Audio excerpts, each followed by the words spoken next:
ॿियूं इबादतूं भली कजनि पर इंसानियत जी ख़िदमत करणु उन्हनि समूरनि इबादतुनि खां मथां ई इबादत आहे।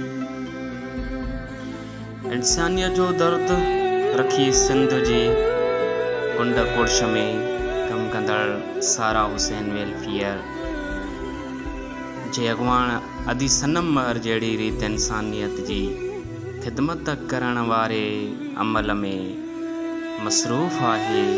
नई इबादत जी साराह करण पाण मथां फ़र्ज़ बणिजे थी।